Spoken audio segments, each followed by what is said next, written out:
America আর ইরানের দ্বন্দ্ব বহুদিনের। ইরানকে ঘিরে শক্তিশালী মার্কিন যুক্তরাষ্ট্রের অস্বস্তির কারণ মূলত আধিপত্যের লড়াইয়ে নিজেদের ক্ষমতার এক চুল পরিমাণ না ছাড়ার মানসিকতা। মধ্যপ্রাচ্যে উদীয়মান শক্তি এখন তেহরান। দেশটি সামরিক খাতে নিজেদের অবস্থান ইস্পাতের মতো দৃঢ় করে তুলেছে। পারমাণবিক খাতেও ইরানের অগ্রগতি ঈর্ষণীয়। আন্তর্জাতিক আণবিক শক্তি সংস্থার মতে পারমাণবিক বোমা তৈরির সকল যোগ্যতা ইতোমধ্যেই দেশটির আছে, এখন শুধু আনুষ্ঠানিকতার বাকি।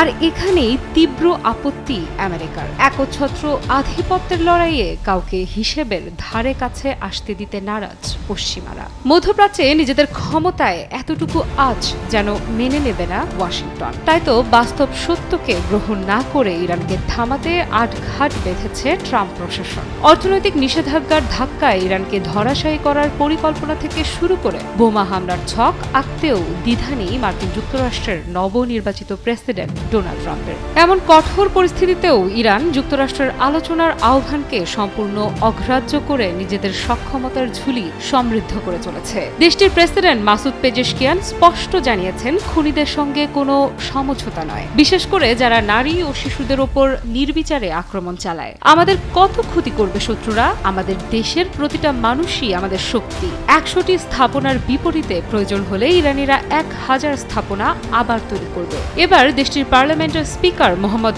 বাকের কালিবাফ যুক্তরাষ্ট্রকে জানিয়েছেন আরও কড়া বার্তা। পার্লামেন্ট স্পিকার বলেন, ইরান কোনো মার্কিন চিঠির জন্য অপেক্ষা করবে না।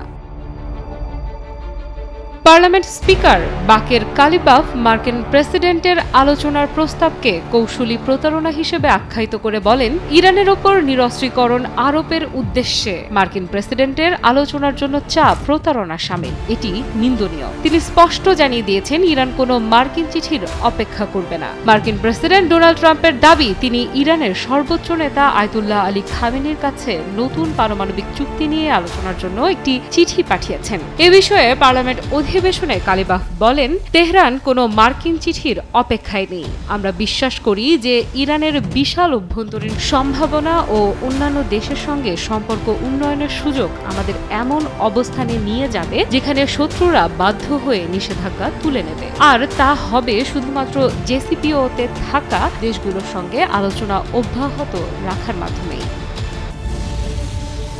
সঠিক প্যাড আর সঠিক তথ্য দিয়ে কেশু সামলে নিব এক হয়ে।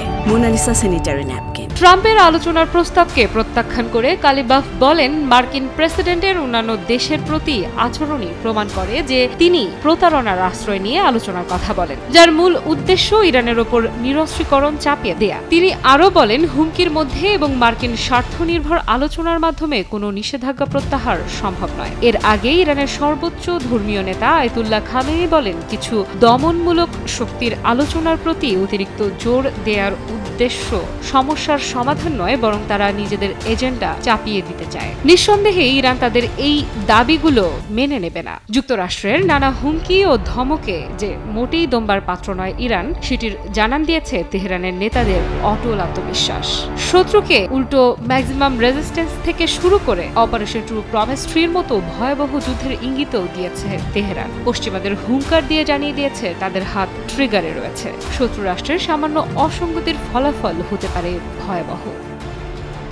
আফ্রিদা ইফরাত, নিউজ 24।